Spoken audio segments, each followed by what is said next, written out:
The views, ideas, and content of WellSeekers and their guests are their own opinions, and you should always seek additional professional help around any of the issues discussed here on WellSeekers. And we're back with our guest, Dr. Kevin Reese. Kevin, thank you so much for being on the show. Thank you. Yeah. For those that don't know you, I know that you're the only head-to-toe healer is what you're known for. Yeah. But tell us more about what your background is, what you do, and what the only head-to-toe healer actually means. It means that we don't chase symptoms. That if you get healthy from head to toe, from brain to bunions, then the body will naturally heal itself unless you were born with something. But if you weren't born with something, it's not yours. And so that's what I'm trying to accomplish with my message. And that's what I do, is help people get healthy from head to toe. And that's how we have these incredible testimonials on video. Tell us about some of those, because I was watching some of your videos before, and there are some powerful videos that you have on your site, and we'll share all your links. But tell us about the ones that stand out to you. Well, I mean, it's always going to come back to Kim, who was 11 years ago, and she was told she was going to die in 3 months during childbirth. And she found me, and I worked with her, and the tumors disappeared, and her son is now 11 years old. And she actually just came to the studio a few weeks ago because she didn't feel like she gave me a proper testimonial, and she had a lot of gratitude. So she just finally got up the nerve 11 years later and came in and sat down right here and gave her, testimonial, and Sean interviewed her and everything. So, but we have lots. We have PCOS, we have type 2 diabetes, we have, frozen shoulder, hip pain, neck pain. We have all this stuff on video, which no one's ever done, not really. And so it's one of the reasons why I'm a target. We're going to talk about that. Yeah. But before we do, tell us a little bit about how you work with those conditions. What makes you different from, let's say, a chiropractor for a frozen shoulder or going to a doctor for a tumor? What is your approach, and how is it different? So head to toe healing is basically 3 what I call macro methods. So that's going to be postural therapy, that's going to be clinical nutrition, and that's going to be mindfulness training. And the 3 of those come together to take care of the whole body. So is that your approach for everything? Everything. So it doesn't matter what someone comes in with. That's the approach. It doesn't matter. So from a macro level, it's cookie cutter. But then from a micro level, there's protocols designed for that person. So if you come to me and this gentleman over here comes to me, the method, the formula is the same between the 2 of you, but your protocol might be different because you might have something going on where the nutrition needs to be slightly different. And he might have something different going on where the postural therapy, corrective exercises need to be different. So it is protocol based for that person. But from a macro level, the formula is the same. So once you get into the micro level, the individual, when you say it's different, is that different supplements, nutritional aspects? Yeah. All of the above? Yeah. And sometimes diet. Sometimes, yeah. So predominantly supplements? Supplements are important. Okay. For sure. Because we can't get the proper nutrition from the food anymore. We don't know what's in it. You got a piece of broccoli in your hand and you're like, on the package it says this, this, and this, but you don't know the soil it was grown in. Whereas supplements, as long as you have a high quality source, you know what you're getting because it was tested in a lab. No, it makes sense. Supplements to me is a technological advancement that we need to take advantage of. I would put it in the same category as air conditioner. How so? Tell me about that. Because air conditioner is a technological advancement that you wouldn't want to live without. Mm-hmm. And supplements are the same. But people do live without air conditioners. Some people do. Yeah, and they pay the price. They do pay the price. In the summer when it's really humid. Although I actually rarely turn on my AC, even though I have it. Especially if they live in a tropical area like Florida. Yeah, that's true. Mm-hmm.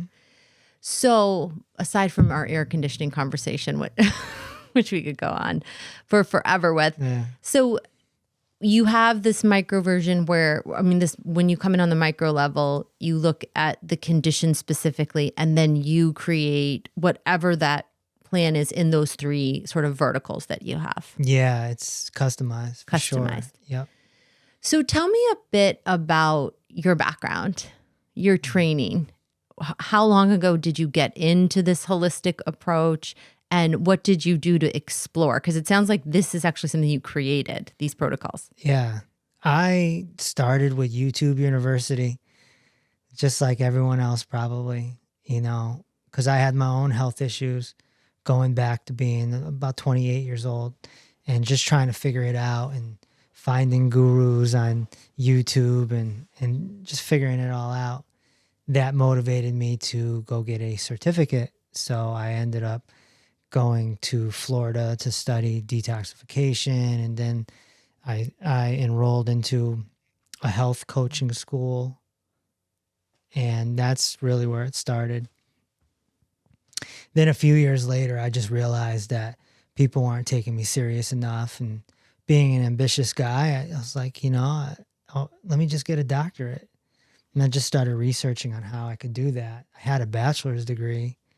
How can I do it? Mm. And how can I do it without going and getting a master's? Mm-hmm. So I had to do a lot of research and find loopholes and all that type of stuff. Mm-hmm. And I finally found a school that would take a 34-year-old. And I did it. It was hard, but I did it. So. And so when you were in school, is that when you developed, because this is unique, correct? Mm-hmm. The way that you approach all of this. Yeah.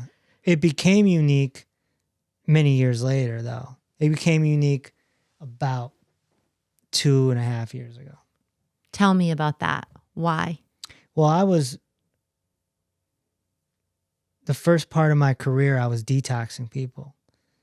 And so I was very much into the cleanses and all that. I've done all sorts. I've done 100 days with no food. Mm-hmm. I've done all sorts of things, So wait, you didn't eat food for 100 days? Yeah, I just juiced for 100 days. And what happened? This is a side note, but I'm going to include it. What happened? Because that's fascinating. Yeah, nothing. I just lost weight and had a lot of energy. You had more energy. Oh yeah. Okay. Were you doing it for a health reason? Or just to see if you could do it?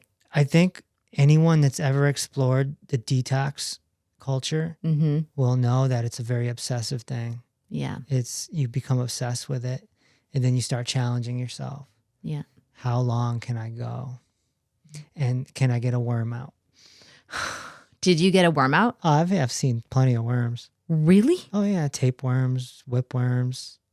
That have come worms. Out from a detox. Oh yeah. Do you think we all have those? Well, see, it depends. See, now knowing the body so much better than I did back then, it's a whole different answer. Tell me that answer. Well, it would be stomach acid. If you don't have enough stomach acid, then parasites can live. Same with fungus. Yeah. That's where the candida comes from. So how do you increase stomach acid? Well, it comes down to calcium and salt. Calcium and salt combine to make hydrochloric acid. Okay. Yeah. So if someone's struggling with stomach acid issues, they need to take more salt. More salt. And then, some calcium would be beneficial too. Calcium is a very misunderstood nutrient. You need a lot of it because you have 200 plus bones. So how is it misunderstood? I'm curious. Well, a lot of people think if you take too much calcium, yeah, your arteries will plaque up and stuff like that. Or they think they can just have some cheese, drink some milk, So would you say, I want to get back to your story, but would you say on the whole, what's more fascinating, the story or the knowledge? we're going to get to the story. It could go either way. I like to hear sort of the wider lens of your opinion on approach and just in general. Would you say nationally, what do you think our biggest issue is from everything you've learned over the years from a health perspective? For the country? Yeah. Junk food. So it's a food issue you think that's making us so sick? Yes. Tell me more. How so? When you say junk food, because I feel like a lot of healthy food is actually junk food too at this point. Yeah, junk food is almost anything with more than, say, 3 ingredients. Mm-hmm. You know, it's destroying us. I mean, find me a 2-year-old or a 3-year-old that's not eating junk food. And then the mother's stuck. She's in a predicament because the sugar is like heroin. Mm-hmm. They want more and more and more and more. And so now she's stuck, and it's kind of like, well, I can give them a little and then pull it back. And then, and then it's, and then you hold the kid for ransom. Well, if you're good, I'll give you a cookie, but, and then the kid's flying off the wall. It's a bad thing. And, it really takes a long time for the body to break down. Sugar is one of them, but there's just junk food. There's the dyes that are in there. There's the chemicals, high fructose corn syrup, all this stuff. Mm-hmm. The body's not used to this. The human body is meant to eat 1 ingredient foods. Like a chicken breast is 1 ingredient. An apple is 1 ingredient. Fruit Loops is not 1 ingredient. How do we cure something like this, though? Because it is an epidemic, I'd agree. I mean, colon cancer in young people is risen astronomically, and they're drawing that back to our food sources, right? So how do you cure something like as big as a national food supply? Well, I'm going to try to do it through my children's franchise with Sunlight Sunny. And he's the children's health hero, and he flies around, and he's friends with 3 characters that are on a farm, Farmer Fred, Franny, and Victor. And we have children's music, we have actors, we have singers. And so I'm going to try to do it by fighting fire with fire, which is entertainment. And so that's what the green screen is for here in the studio. Yeah, you can't see it if you're listening, but and so we're gonna start a movement here of health conscious parents and grandparents that want to reprogram their children. And so we're gonna do it through health education. Yeah, let's give them, Mr. Rogers. Let's give them Santa Claus, but for health.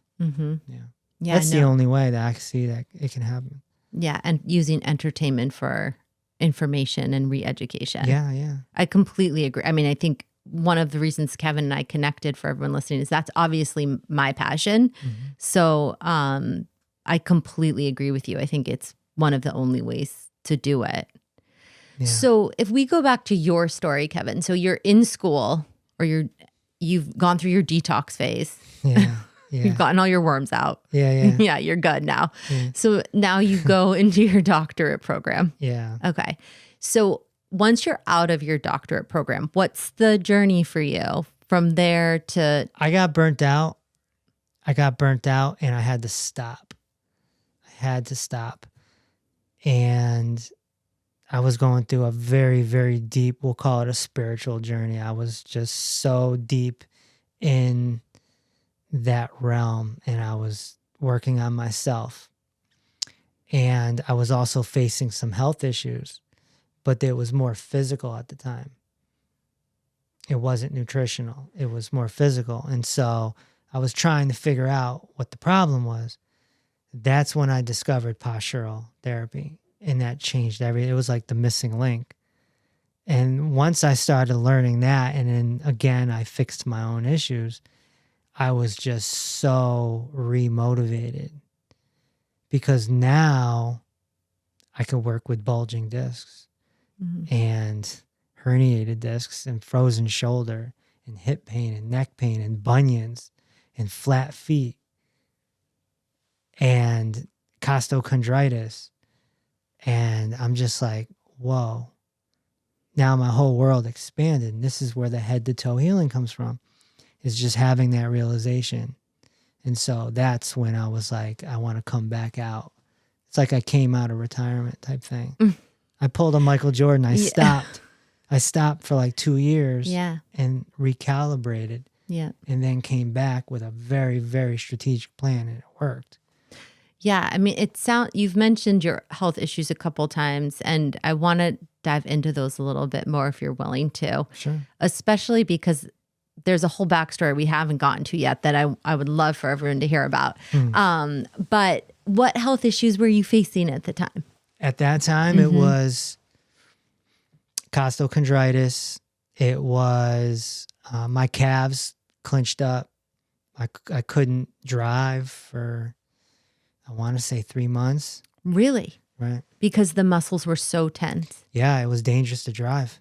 Oh my goodness. So my mom had to drive me around. So what was the root cause? Because I know you're big. It was my posture. It was from being what I call a computer athlete. Yeah. Sitting at a computer for 25 years, clanging and banging away. And I still am, by the way. And it just got out of control. I was also a meditator. So I'd sit down on a cushion, cross-legged, and I'd sit there and I'd hunch over, and it's just all caught up to me. It all caught up to me. And I was, see, the story is so layered. I was gone. I got accepted to a Zen monastery. I was out. Oh, which one? The one in New York in the mountains. Yeah. I was out. So you went there? I never made it. Oh. I never made it. Because of these health conditions? Yes. Okay. Got it. I had a ticket for my bus. I was accepted. I gave my deposit. I was gone, and I was going under the assumption that there's a chance I might not come back. Yeah. Because all I wanted was this spirituality thing. All I wanted was this present moment. That's all I wanted. It's really all I wanted. What was it about that attracted you?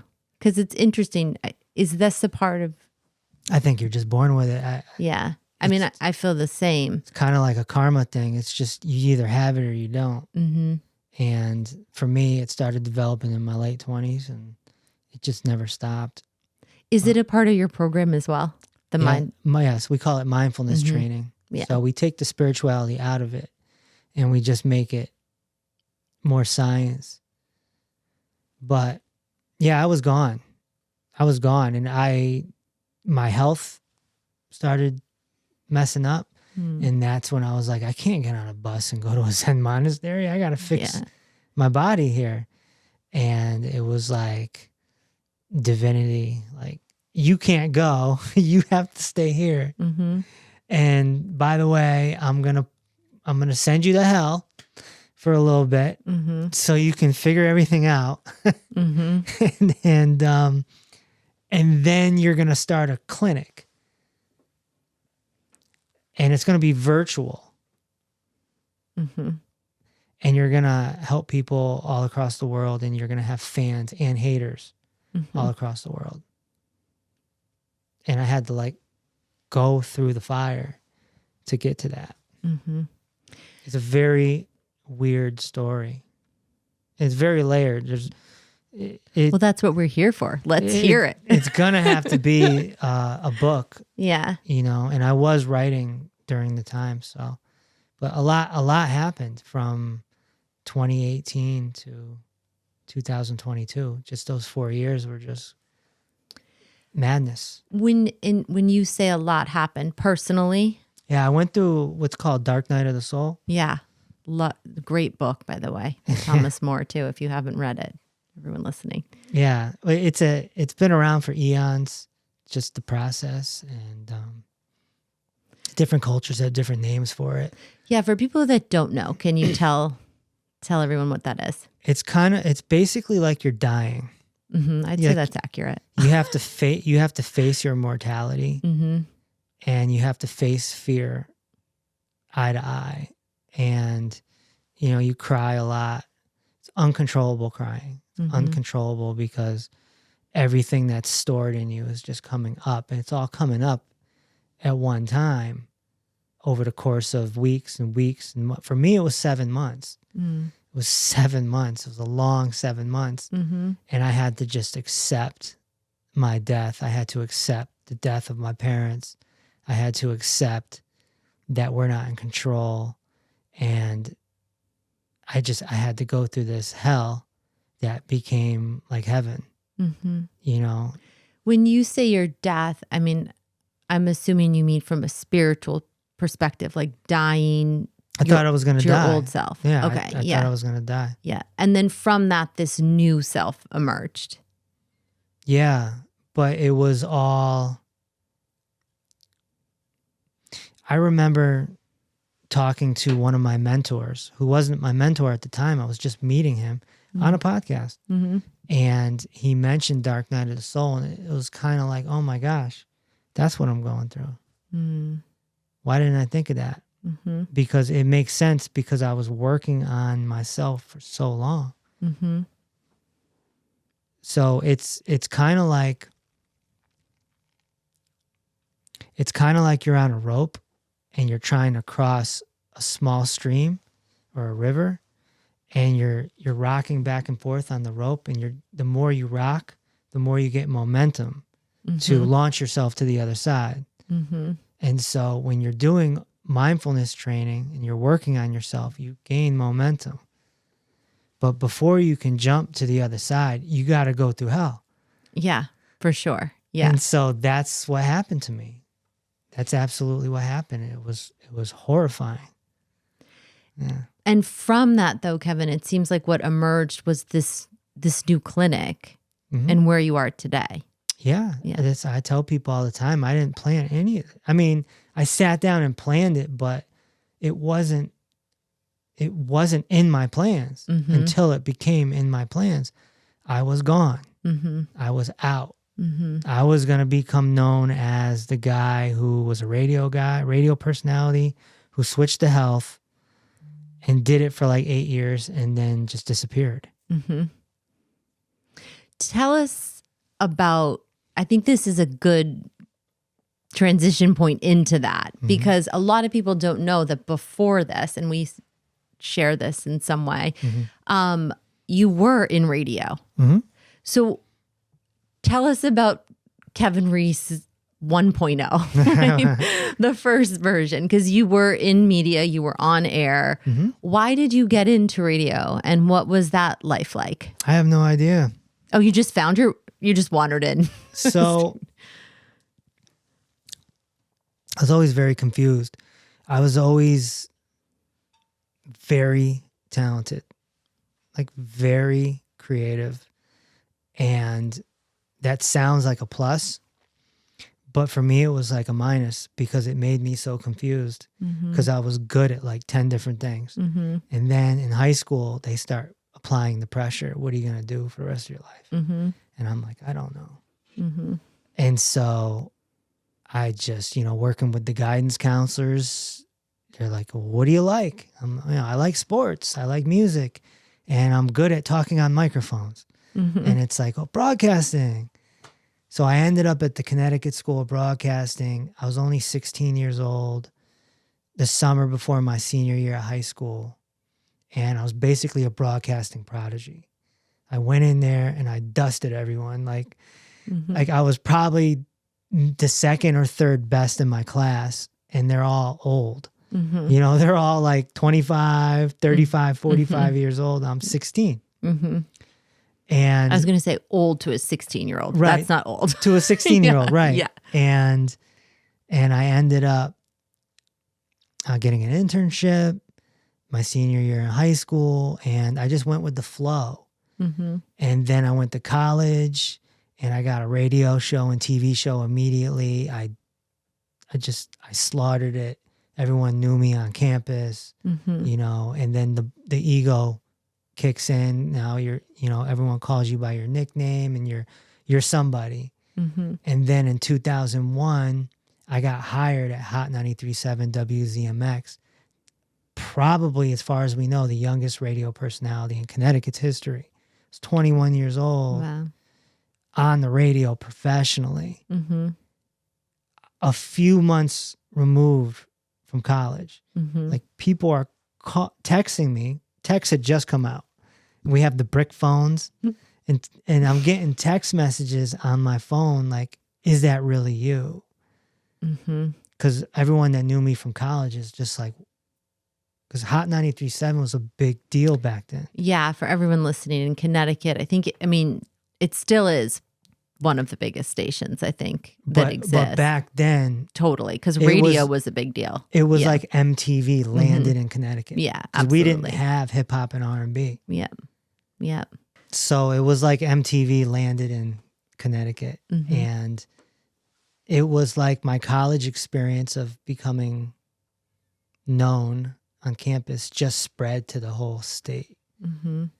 And I became a known radio personality for a long time, 12 years. What was that like health-wise for you? Spiritual, because you're a really spiritual guy. So spiritually, physically, mentally, how was your overall health at that time? Well, the spirituality didn't kick in till later. Mm. And I mean, health-wise, I mean, not great. I mean, eating late, staying out late, Mm-hmm. junk food, Mm-hmm. you know, Mm-hmm. just trying to make it. Were you happy?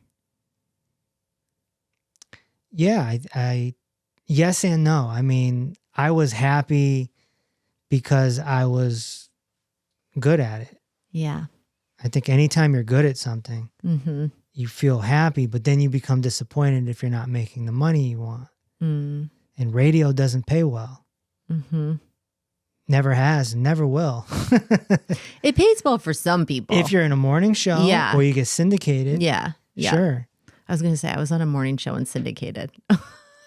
Yeah, I mean, that's But different. Yeah, it is. Yeah. But what I did is I was given a Saturday night slot. Yeah. I turned it into a show. Mm-hmm. I made it very popular. Mm-hmm. But I only got paid for I got paid gas money. Yeah. Essentially. Yeah. But yet people are, yelling my name in the street. Mm-hmm. So there became inequity, Mm-hmm. and that drained me. Yeah. And, I never had money. It was very hard, Mm-hmm. very hard. I lived with my parents for way too long. They probably loved it. It was flat out survival. Mm-hmm. And I never could muster up the courage to go get a job because I was really good at this. Yeah. Well, you had a job. It just wasn't lucrative in the way that you wanted it to be and what Right. you deserved, it sounds like, as well. People will still say this, I was the best there. Mhm. I mean, Mm-hmm. I was slaughtering it because I was hustling to get interviews. The guy that's on once a week isn't supposed to be getting interviews. Mm-hmm. And so the full-timers were hating on me because Mm-hmm. they're going to the program director like, how is this guy getting these interviews? And the Mhm. program director's like, he's getting them on his own. Yeah. Yeah. Yeah. You were hustling. I was hustling. Totally. I was Yeah. hustling. That's how I ended up with Drake, Nicki Minaj, all these people. Mm-hmm. And then I knew how to video edit. Mm. And that gave me a superpower Mm-hmm. that none of my coworkers had. Yeah. I'll tell you a quick story. Yeah. All right. I'm living in Farmington at the time. Beautiful town. I get a call from my DJ partner, DJ Big Man. He says, you need to come to the radio station, 50 cents here. I got us an interview. Okay. Boom. We should just tell everyone that 50 Cent lived in Farmington as well. Yeah, for a while. Mm-hmm. So I rushed to the radio station and 50 Cent is interviewing with everyone. He's taking turns interviewing with everyone at the radio station. Mm-hmm. So I get there and we get the interview. It's only about 10, maybe 12 minutes. Great interview. We do good. I go back to my apartment, I edit it, and I blast it out to all the blogs. Inside of 30 minutes, this thing is viral. Super viral. That evening, I get a phone call from my program director. What the hell are you doing? Who, like, what are you doing? I'm getting so much heat. You're viral. And all the interviews that he did with everyone else, nobody's hearing them. And you got no Hot 93.7 imaging on it. You got no, it's just K Dubus is running this and DJ Big Man. Was that your name? Yeah. Amazing. So that's just an example. But did I do anything wrong? Not technically. I just out hustled everyone. And I knew how to video edit. And I was constantly getting my work to go viral. So it seems like things were going well other than the Besides financial money. Besides money, aspect. Yeah. So what happened, Kevin, where you went from, that journey to ultimately leaving radio? What happened? Well, the health concerns happened in my late 20s. What were those? It was mostly heart.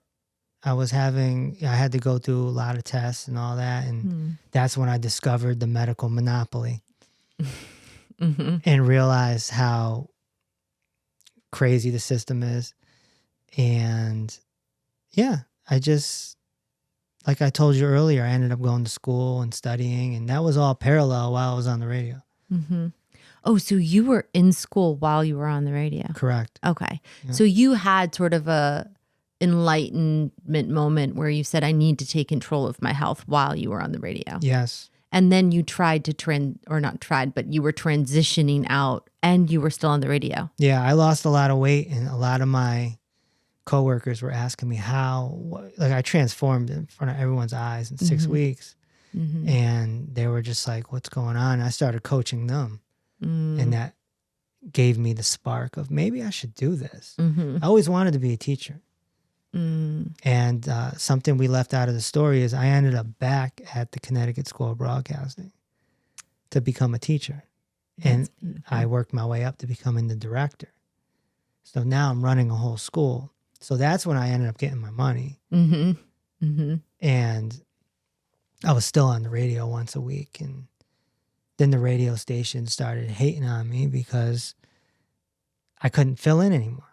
Because you were busy. You know the system. If you're a good part-timer, they want you to fill in. Yeah, for sure. Run the board. And I'm just like, no, you have other things. I got a full-time job over here. But I was still getting the big interviews. And because I developed a reputation. The record labels wanted my show to be involved. Yeah. So I was in a really weird situation where I created this thing that was rising fast, but it wasn't good for the radio station per se. It was great for me, and it created a thing. But yeah, I fell in love with holistic health, and I fell out of love with radio. Anyone that tracks my career, and I don't expect anyone to do that, but you could see a difference if you look at 25-year-old Kevin on the radio, and you look at 30-year-old Kevin on the radio. My speech patterns, everything changed, and I changed my name to Kevin W. Reese. I was K Dubus running this for 10 years. I mean, it's a great radio name, though. Well, I wanted to be different.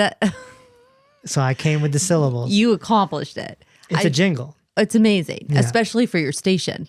You're right. Yeah. My first program director told me it sounded like a disease. He's like, what are you doing? And I'm like, well, I'm just trying to stand out and make it, it's K Dubus running this, and eventually I walked into my program director's office and I said, I want to change my name to Kevin W. Reese. And he's like, everyone knows you as K Dubus. Why would you do that? I'm like, I'm just going in a different direction. He's like, all right. So I did that. But I knew I was either going to merge in like a top 40 or a talk radio vibe, or I was going to leave totally. And I wanted my name to get some credibility instead of Kate Dubus running this, which I knew would make no sense when I'm 40. So fast forward, Kevin, because it seems like you outgrew that part of you. Yeah. And grew. Totally. Yeah. I couldn't stand, I felt like a clown. I'm so, I don't know how to put it without sounding like someone that people don't like, but I'm a genius. I don't know any other way to put it. And I'm on the radio talking about Kim Kardashian. Yeah. And I'm like, what the heck am I doing? My brain is not being put to proper use. I mean, we had different shows. Yeah. So it wasn't that drastic, but I totally do understand. Even just sort of the celebrity, because I did a lot of celebrity interviews, and there's nothing wrong with that, right? No. It's just you ache for a little bit more sometimes, and to have a message that actually really transforms people's lives, because I think you probably recognize what I feel, at least, which is media has power. Yes. And you had a greater capability, is what I'm hearing you say. But your style and my old style are totally different. You're journalistic. Mine was being a clown. Yeah.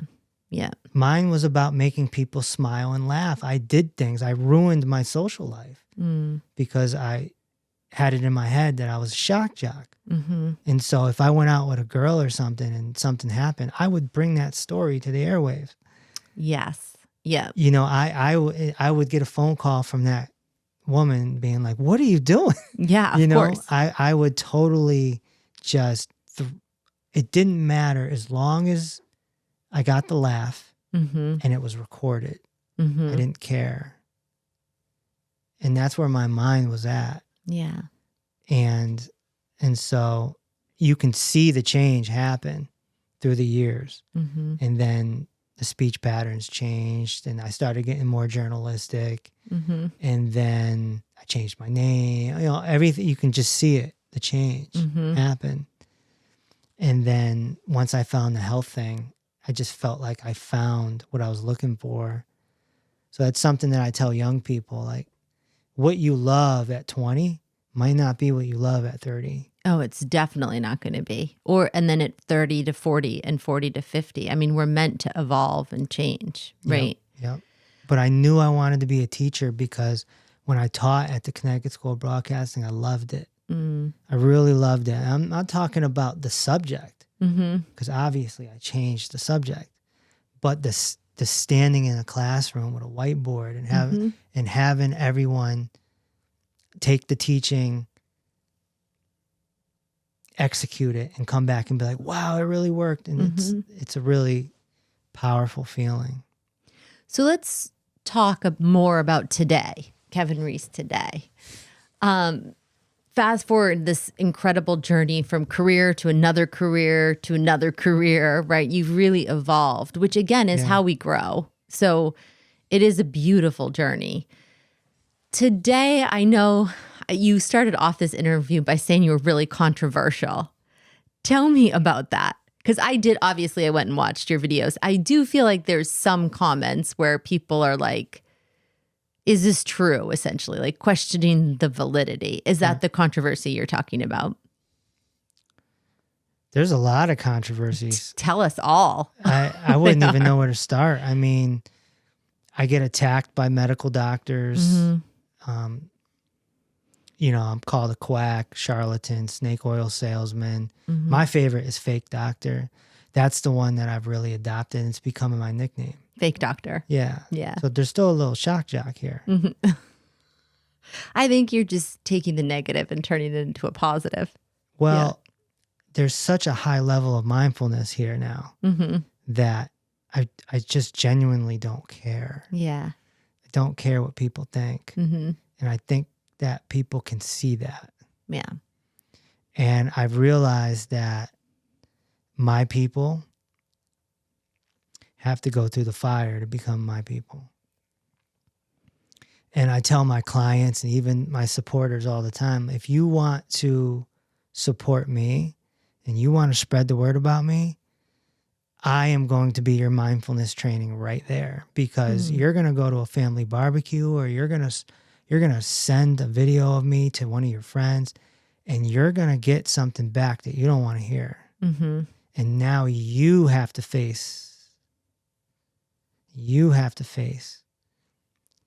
the approval seeking. Mm-hmm. And you have to face the heat. Mm-hmm. So I am your device for mindfulness training, because I am going to be a 50-50 polarized guy. There's no way around it. Tell me a little bit more about that, because we've talked before, Kevin and I, and there are some things that I've said to you, like, I disagree with that, right? Mm-hmm. But some of the stuff is spot on. Like we were talking earlier about your gluten video. Mm-hmm. I mean, is it very specific topics that people feel polarized on? Because some of it just feels like fact. Does that make sense, Kevin? Yeah. Well, I mean, I don't know. There's so much that comes out of this mouth. It's hard to keep up with. Okay, so that's what it is. It's like sometimes there's just so many different issues that you're talking about. Sorry, someone is here helping us record, and I think he just started laughing. I'm here. I'm here to trigger people. Yeah, with what you know to be true. Yes. Yeah. I'm here to trigger people, and I want people to genuinely stay if they want to stay, and I want people to genuinely leave if they want to leave. Mm-hmm. And if they want to call me a quack or a fake doctor, I'm totally cool with it. Mm-hmm. Bring it. I love it. Who are your people? If someone's listening and they're like, I'm curious about what he's talking about, but I'm not sure if I'm one of those people. Who are your people? Who needs what you have? My people know that the medical system is rigged and flawed and dangerous. Mm-hmm. And my people know or are learning that they can heal themselves through head to toe healing. And also they feel a sense of peace listening to me. Mm. And that's how I sum it up in this moment. Mm-hmm. Yeah. And the people that aren't my people, yes, are going to think I'm talking out of my butt, or a charlatan, like I'm just trying to get people's money, things like that, or I'm just making stuff up or whatever. Some people call me dangerous, and that's where the death threats come and all that. So I'm here for it. Yeah, no, you definitely are. I'm having a ball. That's one of the things I do just love about you, is that you are here for it, and you're totally aware that some people don't agree with you. And you're like, that's okay. Even when I said something about one of Kevin's videos, he was like, that's okay. Like, I still think what I think. So yeah. I mean, like I said earlier, I went through 7 months of hell. Mm-hmm. There's not much worse than that. And in those moments when I decided to come back out as Dr. Reese, I knew that this was going to happen, and I had to look at myself in the mirror and look myself in the eye and say, are you ready for this? Mm-hmm. If you jump out there, you're going to become famous, and you're going to become notorious, and you're going to become something in the health field very big and very powerful, and it's going to be split. Mm-hmm. Are you ready, essentially, to die for this? Mm. And the answer was yes. It's powerful, Kevin. So I went through with it. So I'm here to die, basically. And I'm okay with it. Not literally. Not literally. I don't care. Let's not tempt people. Let's not tempt them. I'm just He means figuratively. Everyone. It's such a fun journey. Mm-hmm. It's such a fun journey to see people healing and to see people waking up and to be where I am from where I was. It's very mesmerizing. It's very, like, there's no way that it's not divine. There's no way it's not. When you see the story as a timeline, it's just, whoa. It's crazy. And there's not too many people in this world, if any, I don't know, that completely switch careers. I mean, you got someone like, say, Will Smith, who was a rapper and then a TV star and then a movie star, but that's still all in alignment of entertainment. Dwayne Johnson, same thing, right? But to see someone completely go opposite direction. I mean, completely opposite direction. I didn't know what a psoas muscle was 15 years ago. You know what I mean? I didn't know what, the 90 essential nutrients were, How could this come to my brain? How could any of this happen from chasing down, Nas for an interview? Like, how could any of this happen from, talking about gossip on the radio? It's just, it's astounding to figure it out and see how everything has slowed down, because I used to be high energy, yelling, and then it just comes way down. Just way down. It's just the level just comes way down. So and then I shouldn't even be here. I should be at a Zen monastery. I mean, we all should be at the Zen monastery. Honestly, we all could benefit looking at from a wall. Looking at a wall. Kevin, I want to be respectful of your time. If people want, because I know that you have a program, Kevin has books. Tell us a little bit about, if someone wants more information, we're going to have all your links. But what's the best way to get started if they're curious about what you have to offer? Well, I guess you can just go to the Instagram page or TikTok page, Okay. Yeah, we'll definitely share those. I guess you just go there. I mean, to end up in our program, it's a journey. Like, nobody just jumps in, and we don't tell anybody about our program. You just know it's there, and it's so hidden behind the scenes. It's so secretive, because we want the right people. We want the right people. So we'll have to have you come back and talk more about knowledge, because I know this was mostly story, but there's so many other questions I have from a knowledge base. I also have a Rumble channel now.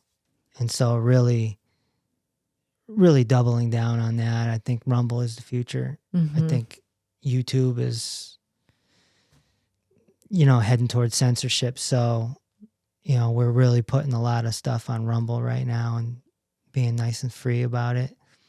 But yeah, I guess if anyone wants to start out with me, they gotta sip very slow, very slow. Do not take a full shot of Dr. Reese. You'll collapse. I think Kevin is a slow sip. Yes, it's a slow sip. It's a slow sip, but you'll enjoy the sip. Yeah. Yeah. It's never painful. Well, some people get mad at me just the way I talk. Yeah. Your pace. Yeah. Or the pauses and things. And it's amazing how much hate comes this way. And it's just so beautiful. I love it. Well, if you want to find out more about Kevin, we'll have all his links, his Instagram, his Rumble. We'll make sure to include that as well. Kevin Reese, thanks so much. Dr. Kevin Reese, thanks so much for being on, and we'll have you back again. Okay, Dubbus is running this. We'll have him back on as well. How would you like to join the conversation? Email us anytime at hello@wellseekers.com.